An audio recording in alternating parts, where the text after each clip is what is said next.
ঋতুটি ছিল গ্রীষ্ম ঋতু। এই গ্রীষ্মকালের দুপুরবেলায় গাছপালা, ফুলের বাগান, এমনকি ঘাস ফুলদেরও খুব কষ্টের সঙ্গে দুপুরবেলাটা কাটাতে হতো। কারণ সারাটা দিন, বিশেষ করে দুপুরবেলার প্রখর সূর্যের তাপ তাদের সহ্য করতে হতো। আর বৃষ্টির আশায় বুক বেঁধে দিন কাটাতো।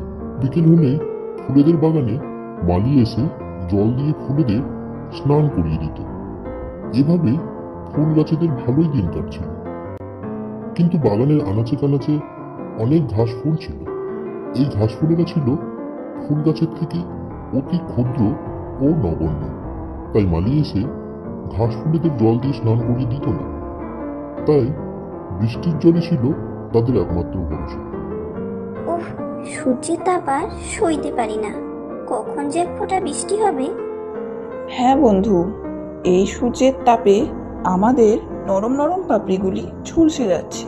কখন যে মালি এসে আমাদের জল দিয়ে স্নান করিয়ে দিয়ে যাবে। আহ, কি সুন্দর পরিবেশ, কি সুন্দর দিন। এ কি বলছো ভাই? দিনটি তোমার সুন্দর লাগছে? আমরা তো সূর্যের তাপে ঝলসে যাচ্ছি। তোমার কি আমাদের দেখে কষ্ট হচ্ছে না? ছাড়ো তো বন্ধু, ক্যাকটাস ভাইয়ের কথা শুনে আমাদের কাজ নেই। হ্যাঁ হ্যাঁ, যাও, তোমরা এই সূর্যের তাপে কষ্ট পাও, আর আমি আরাম করে একটু জিরিয়ে নিই।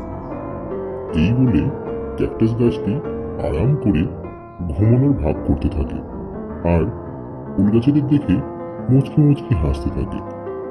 কিছুক্ষণ পরে আকাশ জুড়ে ঘন কালো মেঘ করেছে। তাই দেখে ফুল গাছেরা ঘাসফুলকে ডেকে বলে, ও ঘাসফুল বন্ধু, দেখো দেখো, আকাশ জুড়ে কেমন ঘন কালো মেঘ করেছে। তাই নাকি? কই দেখি দেখি। ওই দেখো বন্ধু, এবার আমরা সবাই একসঙ্গে বৃষ্টির জলে স্নান করব। হ্যাঁ বন্ধু, তাই তো। এই বলে তারা আনন্দ করতে থাকে। আর কিছুক্ষণ পর কাজ বন্ধ, তোমাদের আর স্নান করা হলো না। তাকিয়ে দেখো, আকাশে আর কালো মেঘ নেই, আর বৃষ্টিও হবে না। মেঘ যখন নেই, তখন বৃষ্টি হবে কোথার থেকে? এটা দেখে ঘাসফুলেদের মন খারাপ হয়ে যায়। আর ঘাসফুলেদের মন খারাপ দেখে বাকি ফুল গাছদেরও খুব মন খারাপ হয়ে যায়। কিছুক্ষণ পর মালি আসে ফুল গাছেদের স্নান করানোর জন্য।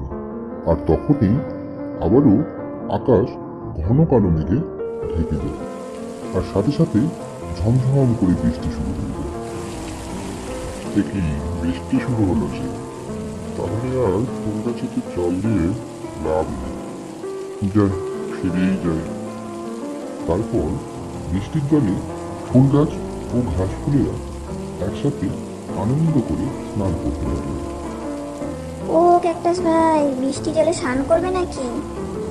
ঘাস ফুলের এই কথা শুনে ক্যাকটাস গাছেরও ইচ্ছে হলো স্নান করার। তাই সে ঘাস ফুলেদের কাছে আসলো এবং একসাথে আনন্দ করে স্নান করতে লাগলো।